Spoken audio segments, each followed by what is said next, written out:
Before I start my speech, just a personal challenge to the other Bulgarians. I dare you for once to be original and creative and not to run backlash. So starting in 3, 2, 1.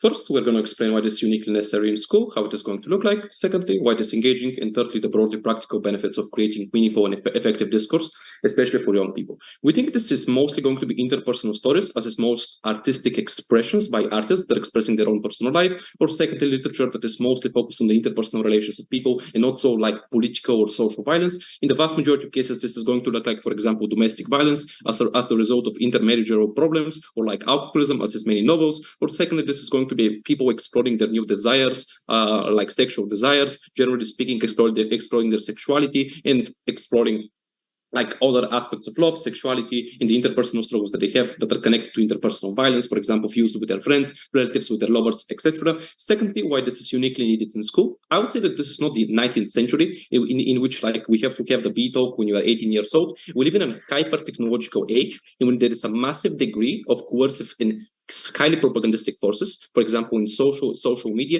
generally speaking, that present overly simplistic, highly sensational, and biased ways in which people understand the way in which they should be treating other people, especially when it comes to sexual relations. In the vast majority of cases, teenagers get sexually curious once they reach puberty, like 13 or 14 years old, and the first thing that they automatically do is they Google things. In the vast majority of cases, this is why many people are turning to porn, especially in cases in which they don't have people on the ground to explain those things, considering that many of their parents are either highly conservative and religious, believe those topics are taboo. Secondly, they're generally speaking miseducated because they're from the previous generation, and there are a lot of other interpersonal reasons that necessitate this policy from specifically being done. First point, why this is going to be engaging.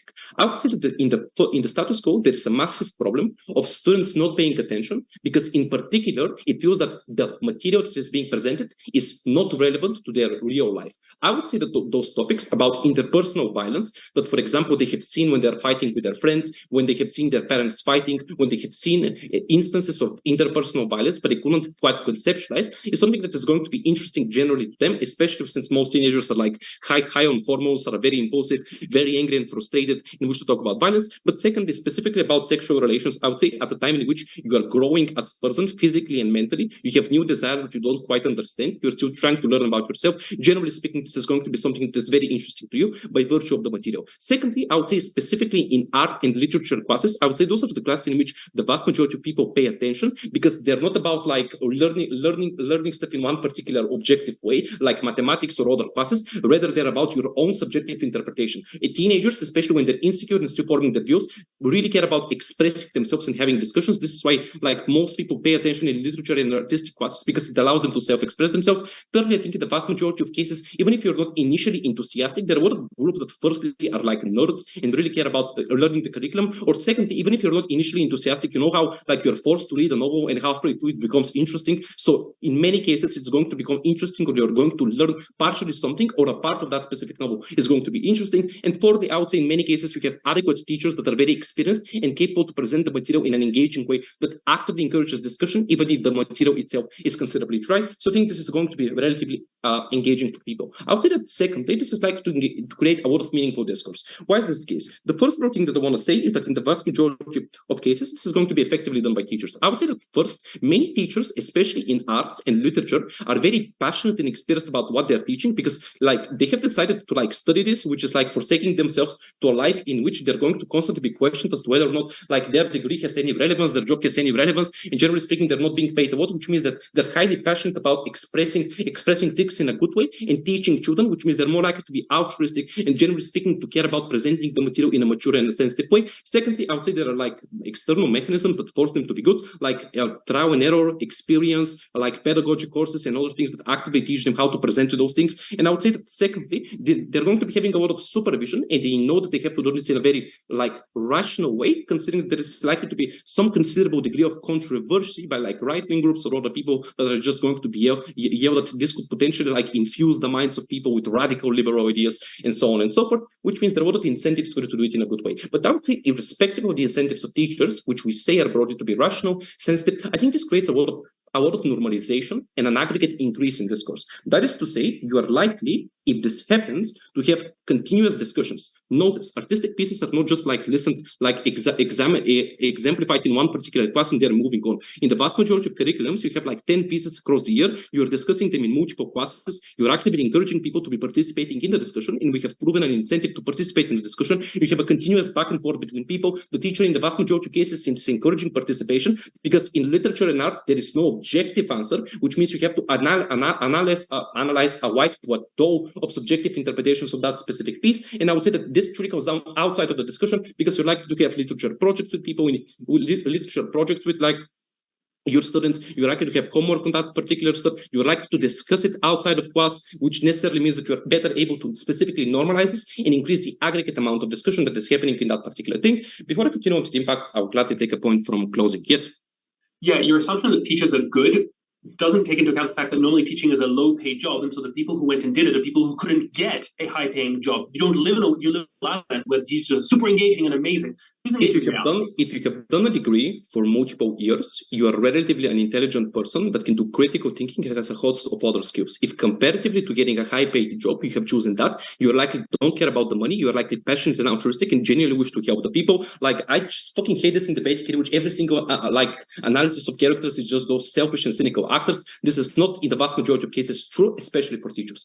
First point, discourse on aggregate is good because you learn more about how those things specifically work. You listen to different interpretations, and most importantly, you are better able to call out specific problematic things. Many children, how should I say this, are really fucking stupid. They are immature. They have false conceptions of what it means to meaningfully consent, false conceptions of what it means to necessarily hurt somebody with like excessively sexual comments, or like generally speaking, hurt them as a person. They also have problematic.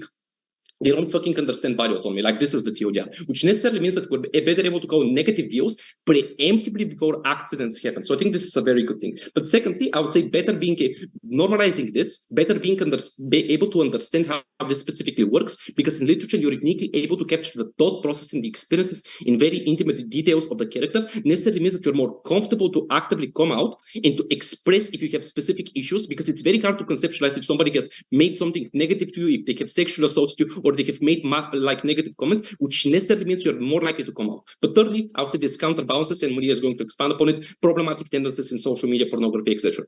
For all those reasons, propose. Great. I'd like to thank PM for the fine speech. LO, whenever you're ready. Hi, am I audible? Perfectly so. Okay, I'll take PY from closing around 5:30. Do not unmute yourselves, please. PY is in the chat. Okay, starting in 3, 2, 1. Framing. On our side of the house, kids learn about violence and sex all the time. It's comparatively better than on Go. Why? How do they learn? They learn through either the internet, literally searching on the topic if they're interested. They learn it by other, or other ways, movies, pop culture, literature, these type of things. Importantly, a couple of asymmetries. Number one, it is safe because you're learning it on your own. You're literally scanning the internet. You're doing this in a controlled and adequate pace, where you can base it based upon your own experiences. So if you see an image that's bad, you can opt out of that. You can't opt out in a fucking classroom when you're scared that everyone will, ostracize you, make fun of you, and do these sort of things. Secondly, there are support networks that are uniquely capable of this particular thing. These support networks look like Reddit threads, Facebook groups, where like-minded individuals want to share about the topic and engage in these sort of things. No, these groups, these support networks have self-moderation mechanisms. They want to stop fake news and disinformation in it, but they also want to be as helpful as possible to people, or at least the people who have created them have such things, because they want these groups to exist for longer periods of time. This is why they're uniquely good. So to the extent to which there is fake news, there isn't the case. But thirdly, I would just note, many kids don't care about this shit. Like, I don't know on which world God exists, and do they even know a kid where kids go, oh yes, I really be engaged in this type of thing. Like, no, kids don't think of this sort of thing. It's extremely low levels of benefits that come from them engaging in this sort of thing, and most kids will just talk with their friends and talk with their families of doing. So I doubt the necessity. And just one final point about sex. Sex ed exists in most countries, right? You're able to learn about condoms and diseases in most countries. Just in case they learn this, this is the reality check. There is both incentive and ability on the government to promote this sort of thing. They don't want STDs. I'll prove you two substantive points. Number one, that the discussion will structurally be bad, and for specific groups of people within the classroom, they will feel negative emotions that otherwise they would never feel. And secondly, your parents will crack down on you. Sorry, Bisere, I'll win backlash and I'll beat you with it with a high margin. Let's get into the discussion. Let's analyze teachers. Notice first, teachers are underpaid. COPY, this here is the underpaid. COPY, this here is the structural analysis. Number one, they're not that particularly important voter group winning elections, right? Or at least the ratio of paying to the winning their votes is less than other means that exist in a democratic process, like, for example, giving out welfare or giving out or like policies. Secondly, they're also a very minority part of the population, right? The ratio of teachers to the general population is extremely less in this particular case. But you know what's even more interesting? Literature and art teachers are even lesser paid in most countries because they are not as important as other comparative teacher pays. Like, for example, mathematics, biology, chemistry, all these things that are hard and tangible and connected to the economy. But second incentive in this sort of many of these cases, the teachers there, even if they're good, even if they're they're still working with kids. Kids are fucking annoying, right? Because they're 14-year-olds. Their brain is low, and in these cases they just do stupid shit, like, for example, scream or make fun of you or engage in bullying, which means that the job is overall bad and your incentives to engage in this is low in these particular cases. Thirdly, in many of these cases, the stuff is overstaffed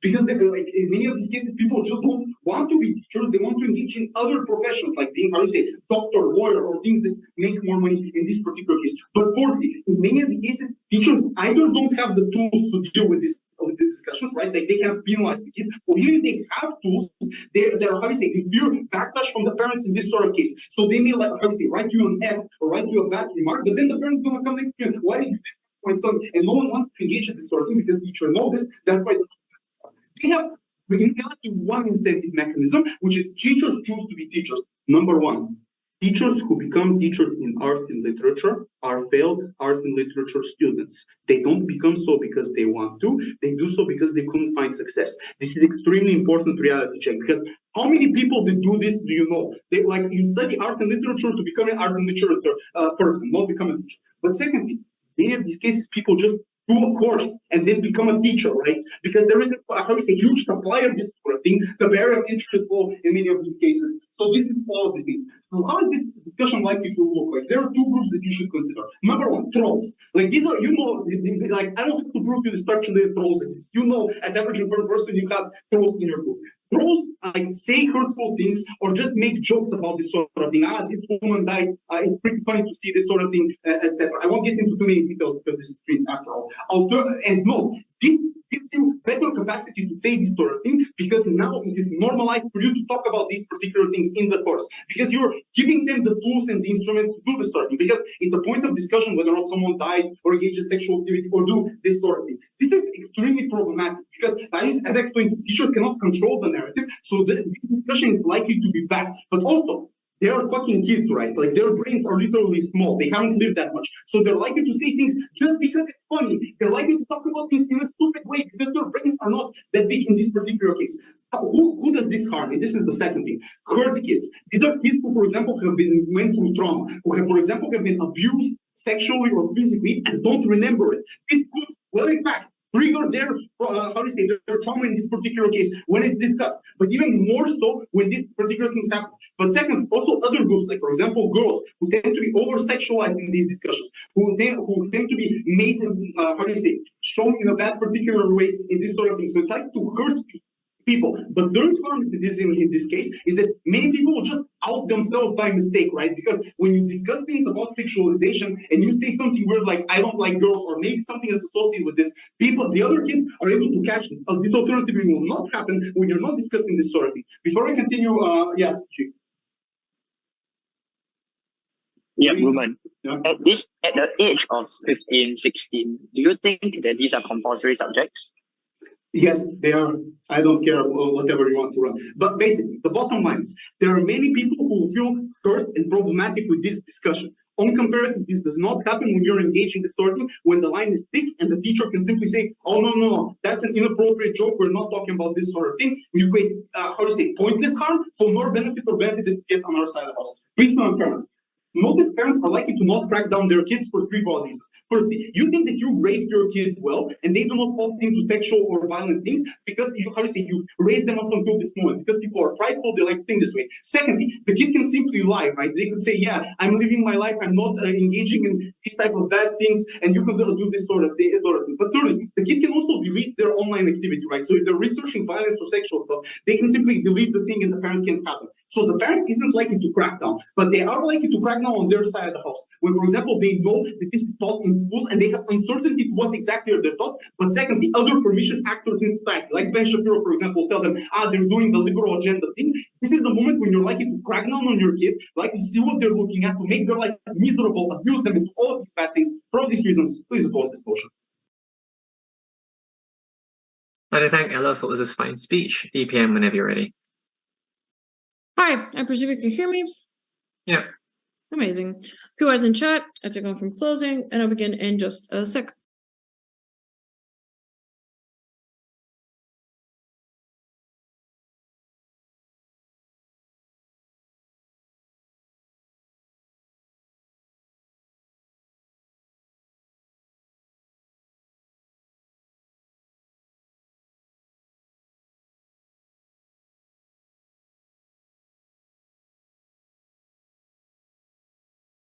Okay. Я буду включить. Sorry. Just a second. Okay. Starting in 3, 2, 1. It's interesting they say, oh, you have sex ed classes, then proceed to run a case about triggering to the point to which you cannot opt out of those sex ed classes if you have them. So I'm unsure what their benefit is to that large of an extent, and even what their harm is. Okay, a lot of mitigations and then continuing our case. First on why teachers are generally going to be bad. And they give a lot of reasons as to why they are less paid, they are a small number, they have annoying kids, they have no tools, yada, yada, yada. Firstly, what you have to notice is the characterization we give is likely more plausible, right? They say, oh, failed artists become so. I want to say the few things. One, if you did study to become a literature person, an artist, whatever, you likely love the thing you do, right? In the terms of, do you love to write, you love literature, you love art. This means you want to share this love to other people, which is likely making you do this in a good way, in the sense that you love this like art or literature so much that you want the kids to do so as well. But secondly, not they say you don't have the tools to teach this correctly, but I would say most of the time in university, if you're a literature student, you study such things with sexual themes and violence, which is something that you're used to in a way that you're able to explain it comprehensively. I don't think teachers are assholes and dumbheads. I think most of the time they have a lot of experience and time where they can analyze those works in a sufficient way. But thirdly, even if you don't have the right incentives, we prove why supervisions will force those incentives onto you, right? Your like a school director and principal will actively push and supervise those lectures, go to classes, maybe check them all, so forth, because they don't want parents to backlash. They don't want their funding to stop if they're private school. They don't want people pulling out their students from this class, right? So likely they have all the incentives to do this in a correct way, and most of the time they have almost all the correct tools to do this in a good way. Now, comparatively, let's say the teachers are not as great. Why is this comparatively better than everything else you have on their side of the house? They tell you to have the internet, Reddit, Doom threads, all that stuff, but we prove to you why it's likely that those discussions are worse. One, because you opt into the porn industry, which is highly sexualized in the way because it's so scandalous and so attractive to people that people watch it more. The same thing is for movies where they have unrealistic pictures of sex and the personal desires to an extent that they want to appeal to just the more normal person. They don't want to take nuanced takes because they're likely to alienate someone. Schools are always better in this regard because they have an active push to be more objective and more analytical in that regard compared to all the other analysis. But secondly, they say you have a lot of alternatives to learn about this. Sure, I'm unsure why our thing stops their thing from existing, in the sense that I'm unsure why you don't use those things anyways. But I would flip them and say, on our side, you're more likely, if those resources are that good as they claim, to use them more to the point of which this is more normalized. It's more likely that you'll be able to talk to this about with your friends, with the other people with a higher age. I'm unsure why this is a harm on their side of the house. Secondly, though, they say kids are annoying, dumb, and they generally don't understand stuff. No, if you're above 15, 14, whatever, you're like 9th, 10th grade. You're still a normal individual who has lived through almost like 15 years of people relationships, stuff like this. I know they've been in high school like 10 years ago and they're fucking dumb and don't understand how high school works. But most people are becoming to be more mature in the sense that they have more experiences and talk to different people about their experiences. Now, let's presume you are an immature piece of shit. Why is literature the best way for you to explain and understand those concepts in the most normal way? One, literature is especially uniquely more analytical. What does that mean? You actively exactly dive into those themes, and you cannot go on surface level. This looks like when you have complicated themes, you can go in depth about explaining them, which makes it more easy for the people to understand what you're talking about, right? Secondly, it's unique way for you to connect / empathize to people. Why? Because one, literature tends to be very detailed and very well written because for professional authors. This looks like you understanding what are the motivations of someone to do something horrendous, such as a sexual offense, or secondly, to understand what are the actual consequences, to see people grieving, to see the psychological harms, which is something note you cannot do in the real world. Why? Because if you're good enough of a person to have never done this, you can never conceptualize those consequences, right? Because you'll never be a woman who has been chased down the street at night. You will never be a woman who has experienced sexual offenses, but you can understand this uniquely from literature because it's the closest thing you have to empathize with people in the most rational way, in the most objective way that is controlled. Now, why is this uniquely better than sex education? One, sex education is very theoretical and very fucking boring. It's done by old ladies that are just hired by the government to do like 1-2 hours of this and generally don't care that much. But second, even if they do, it's just a shorter amount of time. Sex ed is like 2 periods per semester. Literature happens every week. It's just about consistency and making people more comfortable with this concept, even if they're best side of the case. Now, thirdly, what they say, and just generally, you trigger people and they feel uncomfortable. One, as I already pointed in the beginning, I think this is something kind of symmetrical to the point at which they support sex ed classes that are compulsory within schools. So you likely have this to a certain extent, even if it's mitigated. But secondly, I think to a large extent, you have systems to opt out of certain things if it's that severe. Either one, you can talk to your teacher about why this is something that makes you extremely uncomfortable because you don't want to be uncomfortable that much, as opposed to challenging your teacher, saying, can I just maybe not go into the classes? Know that many schools are being more progressive in the extent that are allowing the schools to not talk about triggering things or certain things that are more triggering to you. This is why we, for example, allow people to excuse themselves from motions, right? Because I think most people understand that something as triggering is bad for kids to happen, especially if they're younger. But secondly, I think on the flip side, you actually get more comfort because you see, for example, in the books, how the abuser gets its punishment. You see how the character is able to cope with their problems in a way that's more positive, which gives you hope that either you'll be able to deal with this or just generally that you will have some sort of revenge, or not revenge, but justice for the things that have happened to you. Before I continue, closing. What kind of literature is normally taught within school curriculums? You actually have to defend that this is not about sexual things and violence. I think most of the time it's like things about history, about your national identity, or stuff that is generally related to the country. I think it depends. You still have them to a certain extent. I don't know why you want that. Now, let's compare best case scenarios, right? What we prove to you is very simple. I think it's just one, you have more discussions about this, not only among teachers who are just older, have more experience, and are likely to have a better perspective. Secondly, among students, and they say you do this in a bad way in terms of joking, stuff like this. I'm unsure why you don't do this in the status quo. And thirdly, I think what's uniquely good on our side is twofold. One, you just allow people to empathize with people in a unique way, because topics about sexual assault with violence, abuse are uncomfortable, and they themselves claim parents don't want to assume that your kid will ever do this. That's why they never talk to their kids about those stuff, especially, for example, to young boys about how to behave to girls. The unique way for us to be able to fix this, or at least mitigate it to a large extent, is making people go actively analyze in a way that are detached from reality, in terms of not analyzing an actual person that this happened to, which is polarizing, but rather by a fictional character who you can relate to, empathize to, and understand the motivations because of the way that it's written. But secondly, I just think we prove a lot more about why the counterfactual is way worse, and why this counterbalances to the extent that students are more likely to have the better perception of those important topics. Very proud to propose. I'd like to thank the Deputy Prime Minister for his fine speech, and invite DLO to finish off the top half whenever they're ready.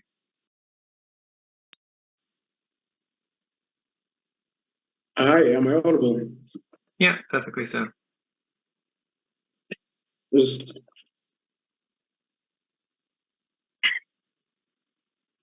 one second.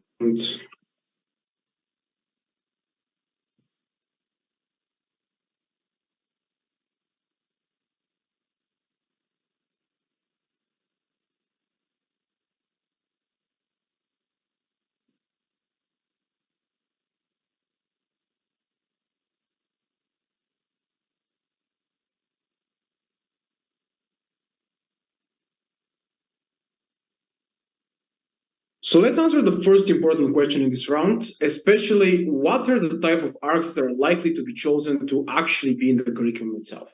Because let's be clear, like most of the time there is a certain type of body, sometimes like the Ministry of Education in certain countries, or like the government body in the particular state, if you're in the States, and things like that, that kind of apply the government curriculum for any type of classroom all over the country. So why is this important? It's important because like this whole motion in its own like requires an active change of the current curriculum and the status quo, which like fires up the whole conversation of like, oh, we are removing this particular piece of art that could have been about like national history, hero, and things like that, and are like putting this particular thing that is like extremely sexual, extremely violent.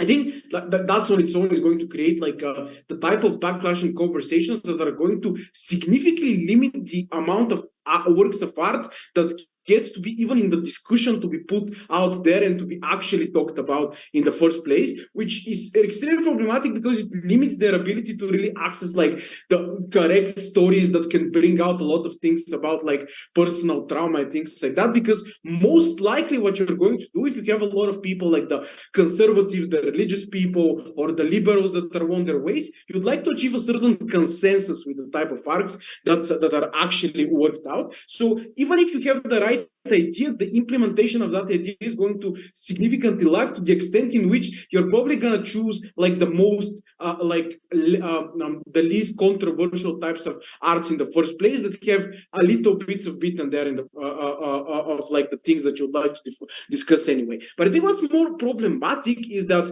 what are people's biases towards literature and things like that? Their biases towards like the greats, the big names. You're less likely to like choose a gay author from the 21st century to be in the school curriculum, no? Which means that most likely the type of works of art, even if like these particular thematics are prevalent in them, are likely to be from somebody who is like from 16th century to 19th century and things like that, because people have authority bias towards these particular big names that they heard when they were in school and when they engaged in literature. And that's very problematic because like 99% of these people are white, straight, male that have like extremely problematic messaging in themselves. So I'm not even sure that like, even if you can agree on a particular consensus, that those particular messages are going to be necessarily very productive in terms of like the actual themes that you're discussing in the classroom in the first place. Like if they say source material is problematic if you go out there and watch movies, I really don't understand what's the distinction between like source material is problematic in books as well. So like the pick and choose, like just imagine yourself, like most people have watched more movies than books, right? If I right now tell you have to choose one movie with sex and violence in it that you can teach kids and everybody has to agree on that particular movie for it to have good messaging, what type of movie will you actually end up having? I'm really unsure, and it's probably going to be like from the good old days, from the 60s and things like that. So like this whole messaging is really unlikely to gather the benefits that they're trying to achieve even if they have the capabilities to create a good discussion in the first place. I think after that, like the teachers themselves do fear the backlash directly from parents. So if they misstep, they missay something in the classroom, or they go too liberal, they might get a lot of backlash and things like that. And obviously, like when they say, but like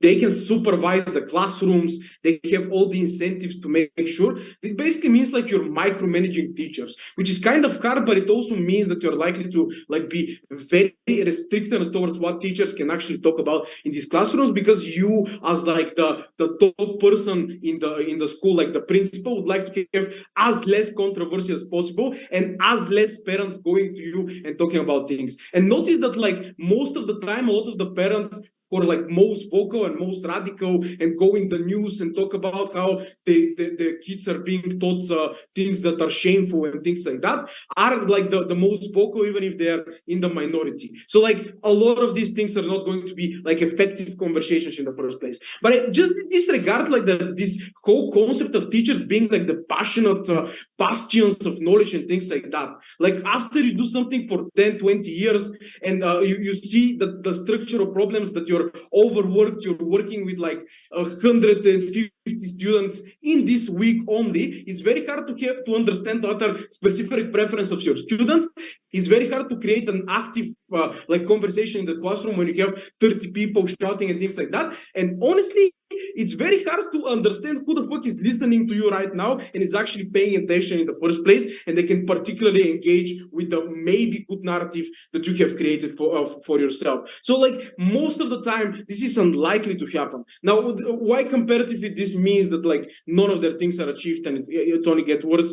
Before that, I'm actually gonna take closing. Sorry, Bisa. Yeah, so I agree that teachers get bored. But what do you think their key performance indicators look like? Look, I didn't particularly get that question, but I think another problematic themes, and I think I want to engage with like the triggering part of this, but let me just do the overall comparative here. Look, I cannot guarantee you that kids on our side of the house will have a good like sexual knowledge. There are many problematic stuff. Honestly, like if their idea is porn, like porn is an addictive substance essentially that is banned in some places. In other places, it's basically like they can never prove to me that like porn that literally jacks up your brain on dopamine is like cocaine is like gonna compare yourself to the small conversations that you might have or might not have in the classroom. So most of the like the problematic things from porn are still gonna be prevalent in your brain as a 14-year-old boy kid, which means that like essentially a lot of what is left is like no actual better conversation, no access to good topics on it, and then over everything is just like the what lives in the minds of parents. And parents, they overthink these particular things, and if they now think that their kid is exposed to this type of things on a weekly basis, they're far more likely to be like extra prevalent onto their kids, to ask them more questions, to check where they go into particular websites, to make them uncomfortable and things like that. And really only the kids are particularly suffering. And I think that like overall kids who are trying to get into colleges are most likely going to engage with these subjects even if they don't want to, because they want to get the grades. So they're kind of left with no other choice. I'm pretty happy to oppose this one.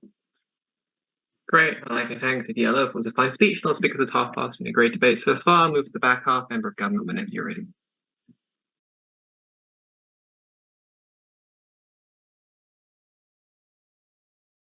Hi, sorry, just give me a moment. I'll start within the minute.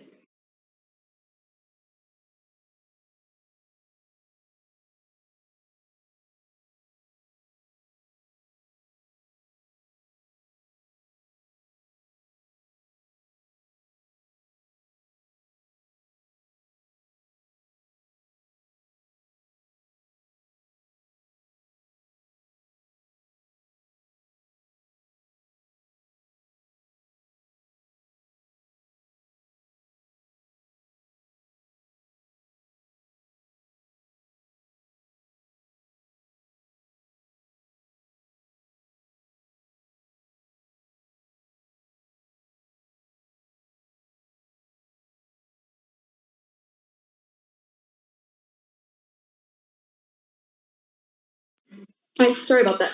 Okay, POIs in chat, I'll try to pick one at 4 or 5.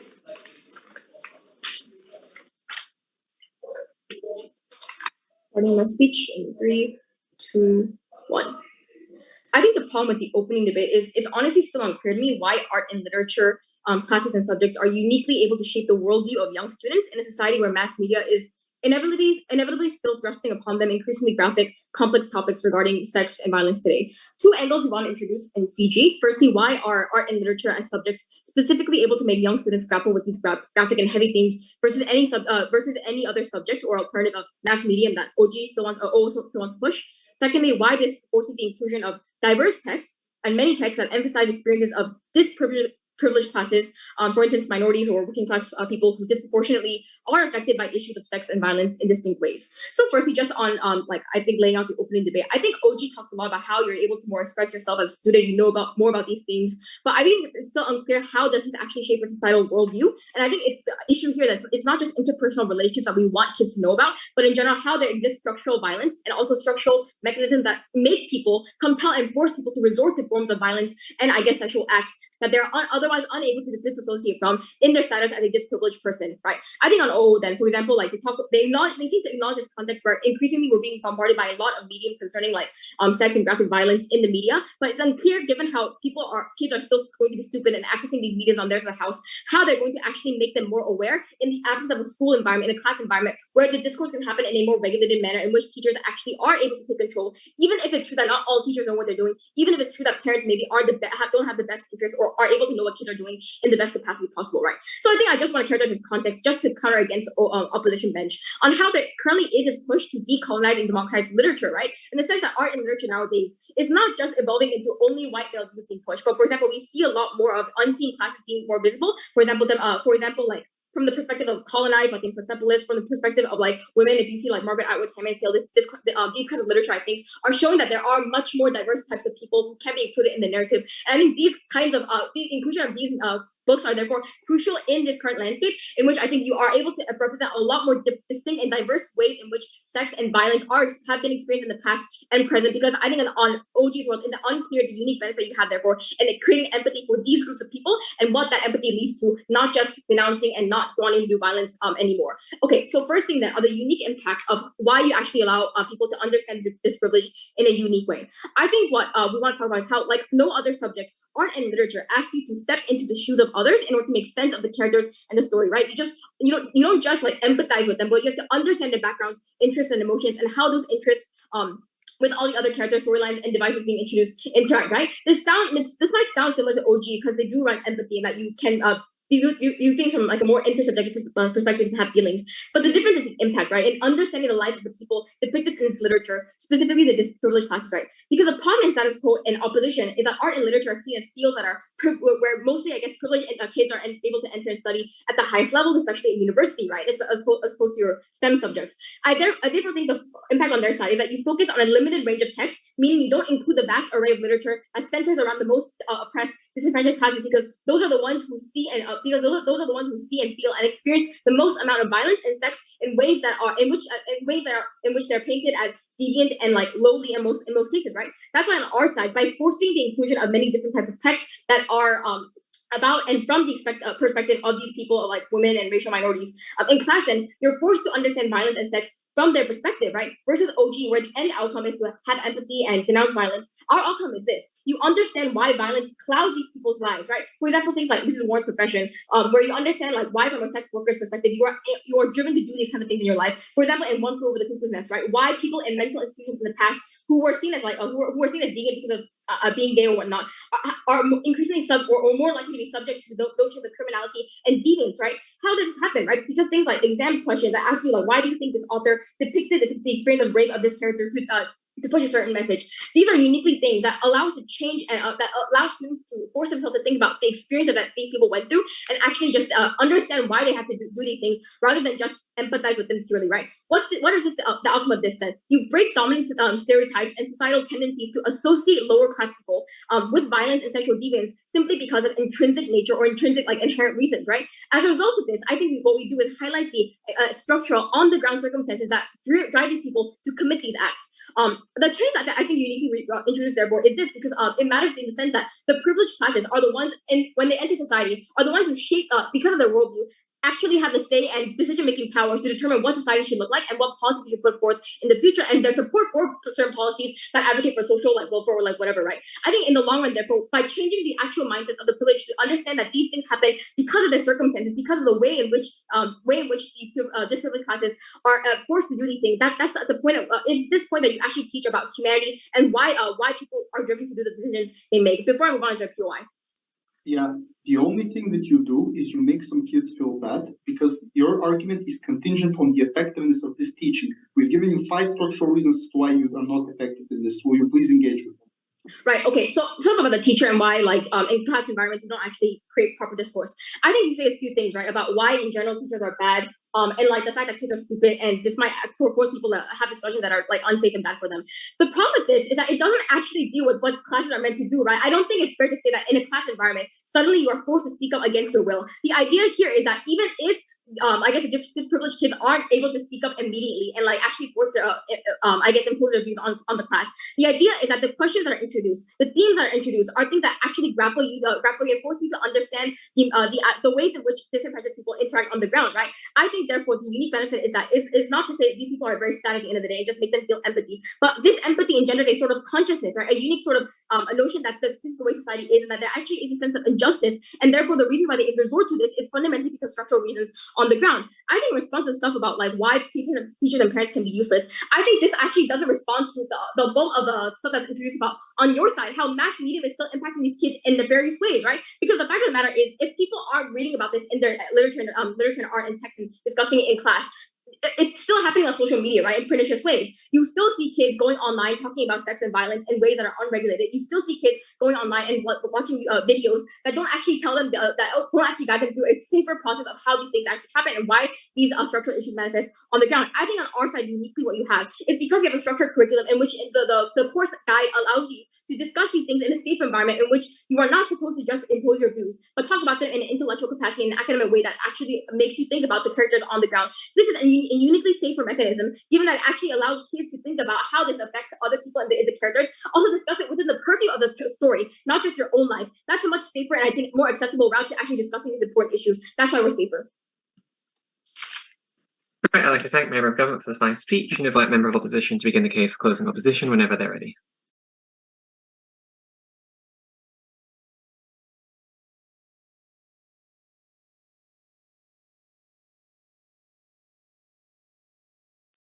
All right, I'm just going to check I'm audible. Yeah, you're perfectly audible. Wait, 1 sec. No, stop. Okay, cool. Great. POIs in the chat only, please, exclusively.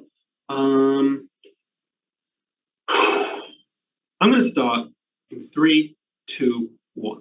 First, what I'm going to do is I'm going to show you what this class content actually looks like, significantly extending on our opening and explaining why the comparative is actually good rather than trying to wash it out. And secondly, I'm going to tell you why governments are likely to push very bad narratives.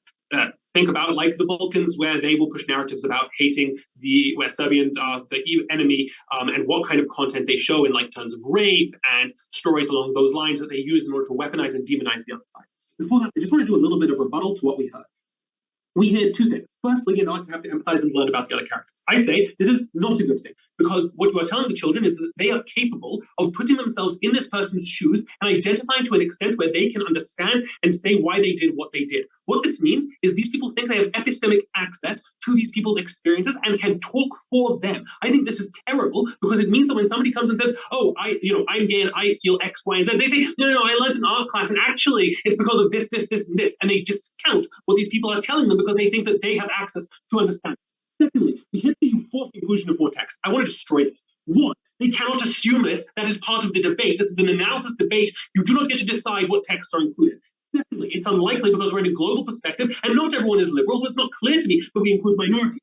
Thirdly, there aren't that many people who are from these areas, who are like women and black or whatever, who wrote these kinds of novels or pieces of art for many years, and so it's unclear that we have that many of them.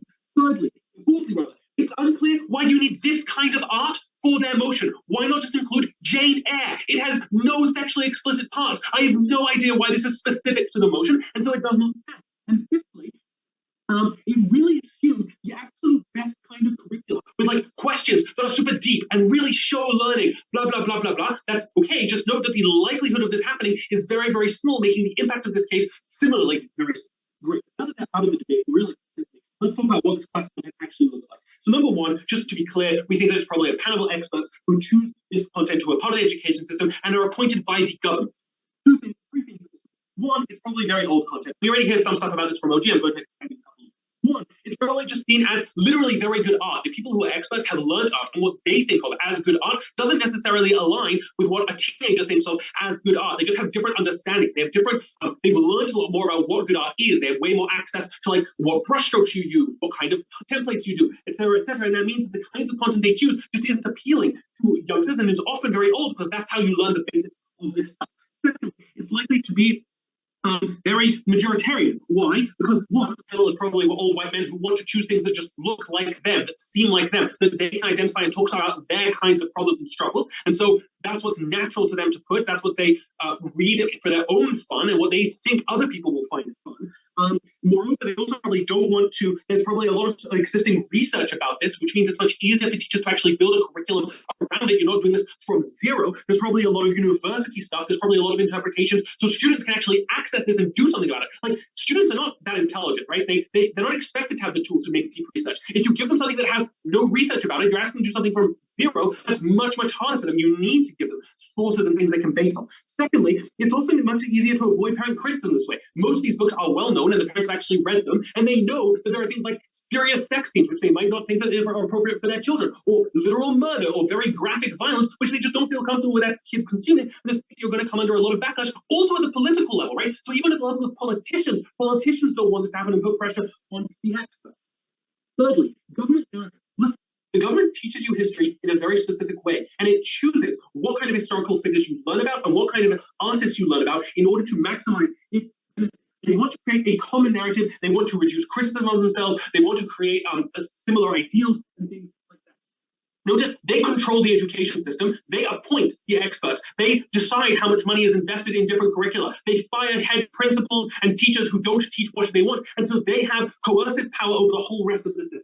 What does this mean? One, it means that art is probably taught in a boring and unappealing, unrepresentative fashion that is actively harmful. Why? A, it makes minorities feel non-existent. When you don't see yourself in any of these books, because most old books don't have black people, or most of the art doesn't have women, means you don't feel like you matter or exist, and you feel like you might not have. Secondly, people just think art is boring and not fun, and people miss out on the pleasure of being able to go and learn art afterwards or enjoy it afterwards. And I think that is terrible.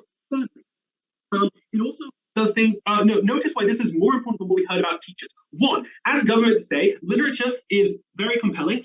This is obviously much more compelling, who oftentimes probably isn't going to be that good at teaching. Secondly, teachers are often just seen as uncool and irrelevant, like this La La Land where, oh, everyone wants to be like that. Teachers just doesn't stand up to the face of reality. Thirdly, obviously, when you have to read this, doesn't mean that it does not equal I listen in class. Plenty of people go to class and don't listen to anything they actually hear in class. So it's unclear why the discourse in class or the teachers ever reaches them. Fourthly, kids probably intentionally engage in bad faith because either they want to identify with the side of the baddie because they're horrible teenagers, or they just enjoy thinking that they enjoy being anti, like a lot of goth kids do, or whatever. I don't know, whatever kids do nowadays. So this means this is much more compelling than, are the teachers good or not good, because we don't assume that the students are going to necessarily engage in class or engage in good ways. They just have to read the subject material, and that they're likely to do in order to pass. Now, before I continue, I'll talk about how the government cares about bad narratives. I'll take the POI from opening. Even if the book is very conservative and very old, you can still have modern interpretations. For example, the teacher pointing out that the male character acting and seducing the person is actually bordering sexual assault. So even if assault. Thank you so much. Notice what I've given you about the political analysis just shows that this is a very, very dependent on where you are, and there are going to be plenty of politicians and people in charge of the departments of education who tell teachers actively not to teach these things. This is crucial, right? Teachers, they expect them to be liberal, amazing. Donald Trump was in charge of the White House for 4 years. I don't think that that's what his head of education was telling his teachers to teach. And more than that, I think that, that's not even talking about literally most of the world where this has to take place. We're not just talking about Western Europe here, guys. I'm sorry. Okay, cool. More than that, I also think that the kinds of governments who do this go beyond just the things we've talked about. We're also talking about governments who literally committed atrocities, right? Like what happened in the Balkans. We're talking about clubs or in Burma, and we're talking about governments whitewashing these crimes or showing that they're not that bad. Why do I think that they want to do this? One, because they want to put in the narrative, they want to push the narrative that this behavior was legitimate. How do they do this? By A, painting themselves as good, talking about the sacrifice these people made when they died, in the art of that person throwing themselves onto a grenade in order to save their friends, in order to justify these things and paint themselves as heroes. Secondly, in order to demonize the enemy and increase fear, when you talk about how these people murdered a village of your people and look at the art about this or the literature about how these people did these evil acts, this demonizes the other side and makes people hate them. How does this actually change on our side of the house? One, emotion. When you actually have work that reflects these kinds of things, they're far more emotionally charged, like dry descriptions from a very high level. Secondly, it's much more extreme. These are far more extreme detections. And finally, there are fewer, this allows action to access to a lot more demonization. Thank you. Great. I'd like to thank the Member of Opposition for a fine speech. Invite Government Whip to summarise Proposition Bench when they're ready.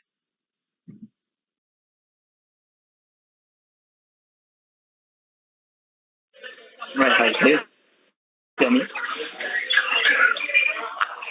We can hear you. There's a lot of background noise.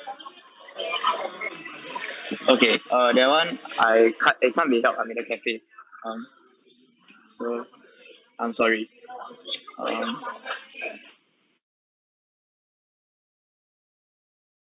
Sorry. No, I'll just move on. Is it okay?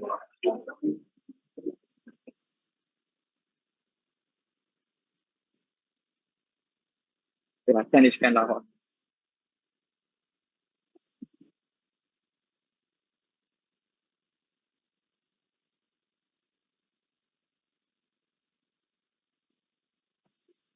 Right. Oh, I should also say sorry because this is streamed. There will be mentions of sexual assault in the speech. Also spoilers for a movie. I hope that's okay. Yeah. Starting in 3, 2. Sorry, Roman, suck it up. Starting in 3, 2. So in one of my classes, we were asked to watch Saturday Night Fever, which, to my huge surprise, included a graphic depiction on screen of a sexual assault. That's a broader move of the pain of these privileged individuals trying to make it in the world. The wrongness of rape, but also the pain that the rapists endured and the way in which sex was used as a means to oppress individuals, the way in which individuals in that society struggled against the backdrop of violence and committed violence, sometimes through no fault of their own.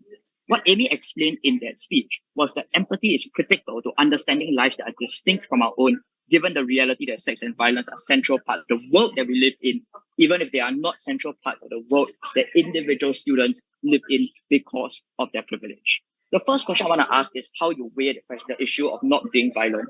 OG say there is empathy coming from literature, but it's unclear what they do, what this empathy does that is different from everything else. Because moral education, the way we talk about crime in society, also says look at the victim. When you bully somebody in school, we say look at the victim and think from their perspective. So in that regard of policing behavior, everything that OG do can be done by a half-decent sexuality education class, which OO is right to say there is a strong incentive to create. That means that to me, opening government has no real difference within this debate. What about OO? First, I think Yellow doesn't deal with the correct rebuttal from TPM that says that all of women's speech probably happens in the average sex education class in their context. But the reality is that teachers have base KPI that can cost their jobs or cost their promotions. Things like when parents of traumatized kids or girls complain to the school and get the teacher into a disciplinary action case. All of these things already create incentives to avoid that bad scenario. But finally, I want to note, actually very few jurisdictions mandate literature and art beyond the age of 14 because they are meant to specialize, but also because of OO's arguments that most people don't value art literature and art. So that's why it's highly unlikely that the people within this class are a self-selected group that therefore is more likely to engage in a reasonable manner. What this means is that probabilistically, everything in opening has one, other ways to achieve this, or two, is going to happen for other reasons. Art and literature classes are not primary to everything that is talked about in the opening house. Before I move on, Ruman. But I don't understand what is the impact of you knowing what is the narrative around the perpetrator or victim, but I know what is the impact of you getting a shock or your parents cracking down on you.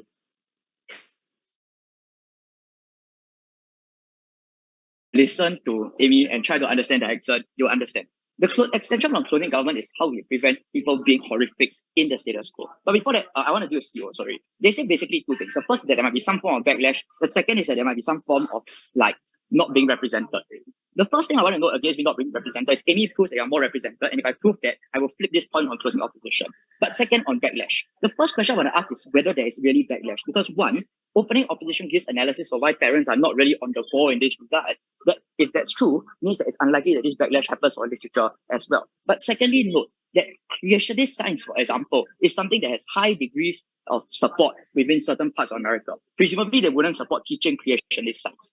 But finally, if political backlash is that strong in this particular area, presumably a lot of this is likely to be reversed, right? These policies will be reversed. The difference is that often people have been hugely reluctant to even try because of the fear of the conservative silent minority. So that means that there is a potential for not having backlash that is lost. There is no harm to the backlash that is that significant or that weighs out against us. In comparison, it is possible that we cannot have this backlash. So this is the argument that weighs very poorly within the debate. Finally, on demonization. Look, if it's that propagandist and there's an incentive to be propagandistic, it is likely that examples of this violence are taught anyway in other classes like history. So again, it's very unclear what it has to do with literature. But secondly, clearly I don't have to teach the worst versions of like Nazi art, for example, that are likely to turn into the worst like blowback or the most counterproductive example. So I think that was a very, very contextually specific and bizarre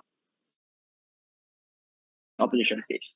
We told you that we prevent people from being horrific, and that was important. There are two challenges that we get from this from OO. The first is that teachers are bad. Look, exams and syllabus guides force teachers to teach in a way that is empathetic, right? Questions like, why did the writer portray X in this particular way, or how did they portray this? Force their empathy even if they don't want to. Teachers that want promotion and KPI are likely to do this and to try to teach to the best of their ability. Syllabus guides are likely to exist that mean that teachers can just repeat it and that still create some form of benefits. Kids want to do well on exams because they know that it's their future, and therefore they're likely to get help from better students. They're likely to read spark notes. And even if you're just parroting in the exam, that forces you to internalize and memorize these particular angles that already forces more empathy than you otherwise would have. So just because teachers are shit doesn't mean we don't get our benefits. Then they say texts are going to be white. Here are 4 reasons why that's not true. 1, many countries use internationally recognized curricula like IB or A level because that makes it easier for their kids to succeed. These are the institutions in Western countries HQ, and then after that, like disseminate across the world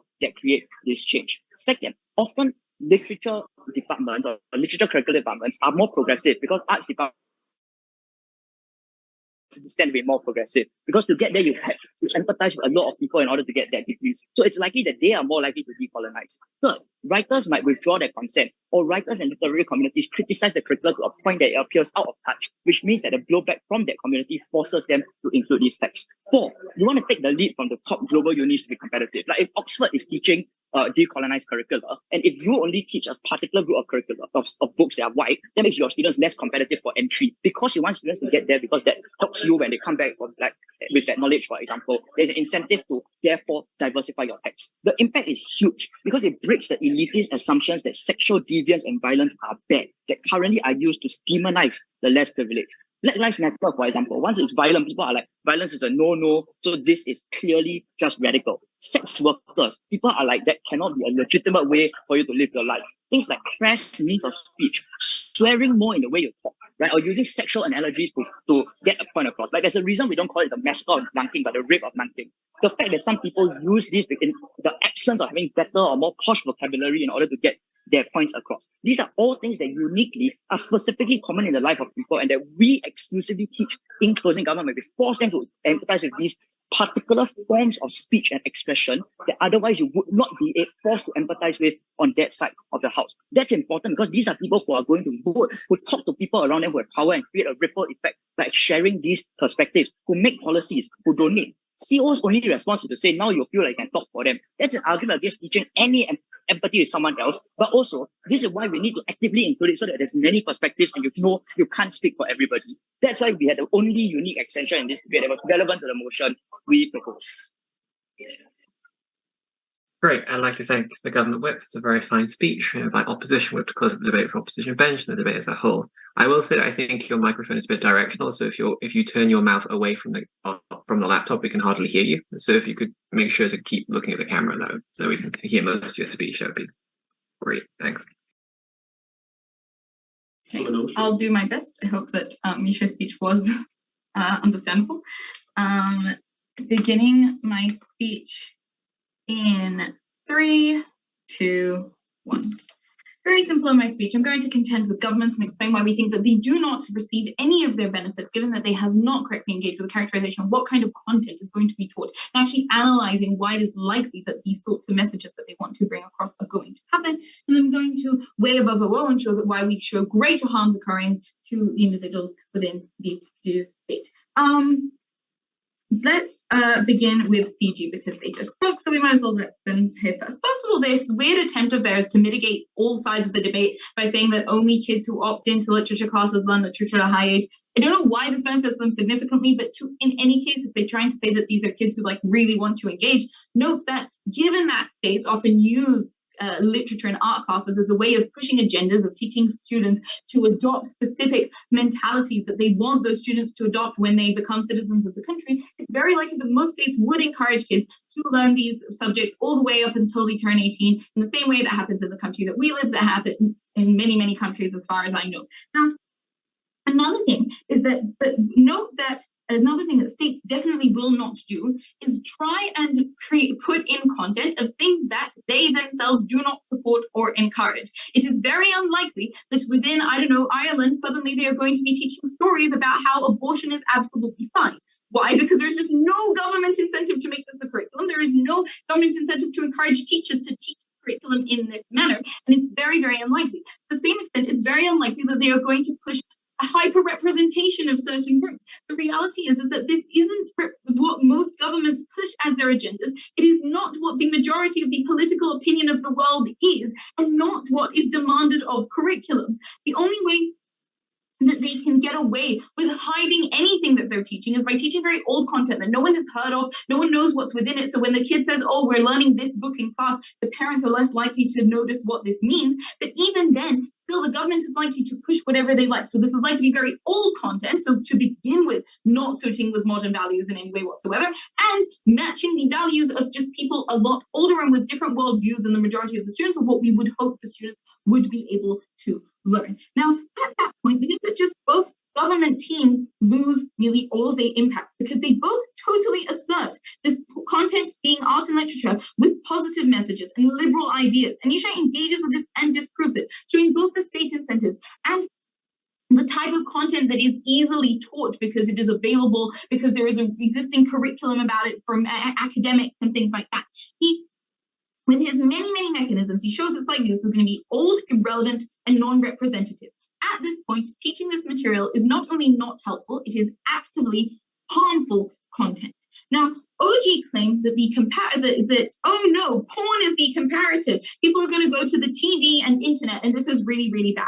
Here's why we think that they are just wrong in this negative impact that they try to show of this comparative being so bad.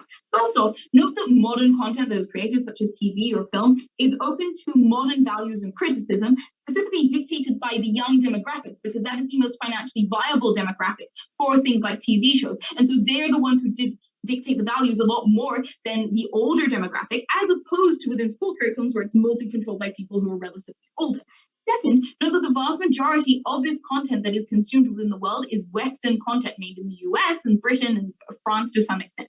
This means that all of these really beautiful liberal values that government are trying to achieve happens way more within this content world, because those are the societies in which those are the predominant values that are being pushed into this content and are likely to be represented. This is when you're likely to see these values and identify with them. But this content is way more relatable for these individuals because it is more relevant to their lives. This means that when the comment is making some sort of value commentary about their lives, they're going to think this is relevant. They're going to apply it correctly. If the content is showing a scene in which a girl was pushed into having sex and showing that this was very, very negative, this all seems very, very realistic. And so it's a lot more likely that the kid is going to actually internalize these values and learn from it. But we think that when they're trying to learn the values from their school, it's likely they internalize the values wrong because they do not know how to cross-apply them into their world in an accurate manner. Lastly, we think that, at the end of the day, this content is just so much better for the kids to consume. Also, note they get to control what content they are consuming. This means that if you're a young gay individual that wants to understand what it is to be gay within the world and understand, when you're seeking out your own sexual content, that is when you see shows like Looking and you learn about these experiences and you see that it gets better. These are the sorts of things you're just never going to get from the school. The alternative is way, way better. Now, what do we think that we add to the debate above? But before I do that, yes, OG. If people who create those curriculum have such bad incentives, they will do so with history, where you talk about roles, with geography or any other sorts of literature. Your harm is symmetrical. Our benefit can occur in some instances, and this is beneficial at least.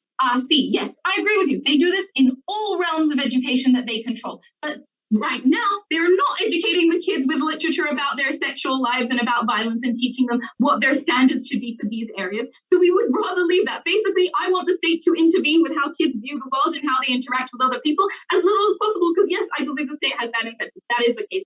Well understood. Now, why do we think that this stuff about this actively bad content is more important than the teachers? Because you should already explain to you that we think that kids are just going to engage with this content a lot more because they're actually forced to engage with this content as opposed to with the teachers. And also this content is inherently going to be way more compelling because it is written by a professional who's very good at writing art that makes you empathize and want to understand and identify with these values, as opposed to the teacher who is probably a failed writer and not very good at being compelling and making these things as sympathetic. But note that when we show this bad content, as opposed to, well, we'll also try to argue this apart, we actually impact it to showing how kids are going to, from this content, internalize and learn how to behave and how to interact with the world. So beyond showing that just gov don't achieve their impacts, which you just did, we show that this is worse because they are going to adopt from these very old-fashioned novels things like bad ideas of consent, positive views of male violence as being heroic and handsome and attractive, as opposed to negative, or they're going to, or ideas that women should be chaste and they should not be wanting sex, and that they should be, and men are supposed to chase them in order to have sex with them. These are the sorts of values that are exposed in this content that the kids are going to be learning and are a lot more likely to internalize. And above this case of kids being able to opt out from triggering content, just think that given that kids still have discussions in the schoolyard where they're embarrassed to not talk about this stuff, where these things still come up in sex ed class, these kids are still going to have these situations in which they have to discuss sex. But what's critical to us is that we want them to be discussing sex with content that is relevant to their age and expresses the correct values. Please oppose. Great. I'd like to thank closing opposition whip. It was a very fine speech. And all speakers, it's been a great debate. This is another closed round, so feel free to approach me, anyone on the panel, after the break, but feedback if you wish it. I enjoy writing it. Yeah. See ya.